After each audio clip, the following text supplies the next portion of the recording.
2026년 현대자동차한테 이 해는요, 그냥 달력에 있는 숫자가 아닙니다. 회사의 운명을 통째로 바꿔놓을 수도 있는 정말 거대한 갈림길이라고 할 수 있죠. 과연 전통의 강자로 계속 남을 것인가? 아니면 이 거대한 위기의 파도에 휩쓸릴 것인가?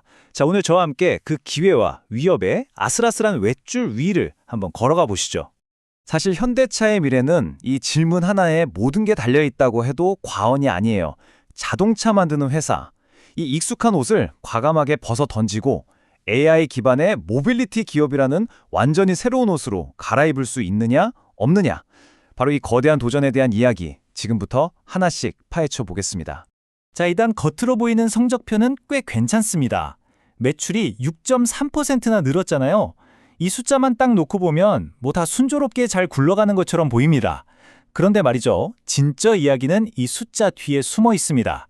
바로 이겁니다. 매출은 분명 늘었는데 정작 회사에 남는 돈, 그러니까 영업이익은 거의 20% 가까이 그냥 증발해버렸어요. 아니, 장사는 더 잘했는데 왜 남는 게 없는 걸까요? 도대체 돈이 다 어디로 새고 있는 걸까요? 원인은 뜻밖에도 회사 바깥에 있었습니다. 범인은 바로 미국이었던 거죠. 미국의 관세 정책이라는 이 보이지 않는 족쇄가 현대차의 발목을 아주 꽉 잡고 있었던 겁니다. 이게 그냥 벌금 좀 내는 수준이 아니라 회사 수익 구조 전체를 뒤흔드는 엄청난 압박인 거죠. 숫자로 보면 그 충격이 훨씬 더 와닿으실 겁니다. 1년에 내야 하는 관세 부담액이 무려 4조 1천억 원. 와, 정말 상상하기 힘든 돈이죠. 이 어마어마한 금액이 고스란히 비용으로 잡히니까 이익이 깎여나가는 건 어찌 보면 당연한 결과였습니다. 자, 하지만 이런 어려운 상황 속에서도 아니야, 현대차의 미래는 밝아! 라고 외치는 목소리들이 있습니다. 지금부터 현대차의 성장을 이끌 세 가지 핵심 엔진, 그러니까 강세론의 근거들을 한번 자세히 들여다보겠습니다. 첫 번째 희망, 바로 하이브리드입니다. 이 그래프 좀 보세요.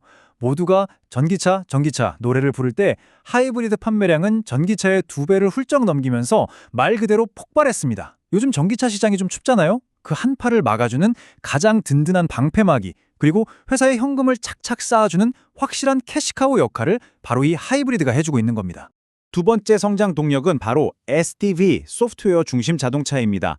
이게 뭐냐면 아주 쉽게 말해서 자동차를 바퀴 달린 거대한 스마트폰으로 만드는 거예요. 이게 왜 그렇게 중요하냐면요, 차를 한 번 팔고 끝! 이게 아니라 스마트폰처럼 계속해서 소프트웨어를 업데이트해주고 또 구독 서비스를 팔면서 지속적으로 새로운 돈을 벌 수 있게 되거든요. 이건 비즈니스 모델의 근본적인 혁신이라고 할 수 있습니다. 그리고 이게 그냥 우리 앞으로 이렇게 할 거예요 하는 뜬구름 담는 얘기가 아닙니다. 보시는 것처럼 2026년 기술 검증을 시작으로 2028년에는 휴머노이드 로봇 양산까지 미래를 현실로 만들 구체적인 로드맵이 이미 딱 나와 있어요. 이건 말 그대로 계획된 미래인 셈이죠. 그리고 마지막 세 번째, 바로 어벤져스급 동맹군입니다. 인공지능의 뇌를 만드는 구글 딥마인드, 스마트카의 심장을 만드는 엔비디아. 현대차는 이 힘든 싸움을 혼자 하는 게 아니라 이렇게 세계 최강의 기술 기업들과 한 팀을 이뤘다는 겁니다. 이보다 더 든든한 지원군이 또 있을까요? 자, 그런데요, 이렇게 장밋빛 미래만 펼쳐져 있는 건 당연히 아니겠죠. 이제 시선을 반대로 돌려서 이 낙관적인 전망을 가로막을 수 있는 아주 거대한 장벽들, 그러니까 약세론의 근거들을 냉정하게 한번 짚어보겠습니다. 현대차가 넘어야 할 산은 크게 두 종류입니다. 하나는 회사 밖에서 통제 불가능하게 몰아치는 위협이고요. 다른 하나는 회사 안에서 해결해야 할 묵직한 문제들이죠. 이 두 개의 거대한 장벽이 어떻게 현대차의 발목을 잡을 수 있는지 지금부터 살펴보겠습니다. 외부 위협의 가장 큰 골칫거리는 역시나 관세입니다. 이 문제가 해결되기는커녕 오히려 더 악화될 가능성도 무시할 수 없죠.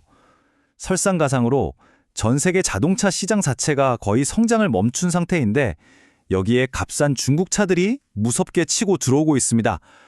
밖은 그야말로 전쟁터나 다름없습니다. 안을 들여다보면 상황은 더 복잡합니다. 특히 새로 들어선 강성 노조와의 갈등이 가장 큰 뇌관으로 꼽히는데요. 만약에 2026년에 정말 파업이라도 벌어진다면 생산 차질은 불보듯 뻔한 일입니다. 이게 바로 우리가 흔히 말하는 코리아 디스카운트의 핵심 요인 중 하나고 미래를 위해 쏟아붓는 막대한 투자에 발목을 잡을 수 있는 아주 심각한 내부 리스크입니다. 자, 이렇게 기회와 위협이 정말 팽팽하게 맞서고 있는 상황. 그럼 이쯤에서 궁금해지죠? 투자자 입장에서는 도대체 어떻게 판단하고 어떤 전략을 세워야 할까요? 애널리스트들은 이 상황을 숫자로 어떻게 해석하고 있는지 한번 보시죠. 이 표가 아주 재미있는 얘기를 해주고 있습니다. 한마디로 말하면 시장이 아직 현대차의 진짜 가치를 제대로 평가해주지 않고 있다는 겁니다. 미래기술 기업으로 평가받는 테슬라와 비교하면 정말 차이가 크죠. 즉, 현대차가 가진 잠재력에 비해서 주가가 너무 싸다는 평가가 나오는 거예요. 마치 아직 아무도 발견하지 못한 숨겨진 보석처럼 그 가치가 제대로 가격표에 붙지 않은 상태라고 볼 수 있겠습니다. 그래서 전문가들은 이런 구체적인 투자 시나리오를 제시합니다. 48만 원은 투자자들이 이 가격만큼은 지켜야 한다고 생각하는 일종의 심리적인 방어선이고요. 만약 최후의 보루인 46만 원마저 무너진다면 그때는 일단 잠시 후퇴해야 한다는 신호로 보는 겁니다. 반대로 모두가 과연 넘을 수 있을까 하고 의심하는 50만 원이라는 저항의 벽을 시원하게 깨부순다면 그때는 55만 원이라는 새로운 목표를 향해 달려갈 수 있다는 분석입니다. 자, 이제 모든 정보를 종합해서 마지막 퍼즐 조각을 맞춰볼 시간입니다. 지금까지 우리가 살펴본 이 강세론과 약세론을 저울위에 딱 올려놓고 최종적으로 현대차의 미래를 우리는 어떻게 판단해야 할지 결론을 내려보겠습니다. 마지막으로 한번 정리해볼까요? 기회 요인은 지금 당장 돈을 벌어주는 든든한 하이브리드, 그리고 SDV와 로보틱스가 가져올 어마어마한 미래 가치입니다. 반면에 위험 요인은 끝나지 않은 관세 부담과 내부적인 노사 갈등, 그리고 이 막대한 투자가 과연 언제쯤 수익으로 돌아올지 모른다는 불확실성이죠. 그래서 이 모든 걸 저울질한 끝에 넣은 최종 결론은 매수입니다. 눈앞의 파도는 분명 거세지만 그 파도를 헤쳐나갈 배 자체가 미래라는 항구를 향해 점점 더 튼튼해지고 있다는 믿음 때문인 거죠. 다만 한 번에 모든 걸 걸기보다는 시간을 가지고 차곡차곡 모아가는 그런 장기적인 관점의 투자가 필요하다고 권고하고 있습니다.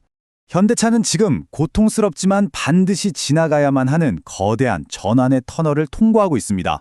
여러분은 어떻게 생각하시나요?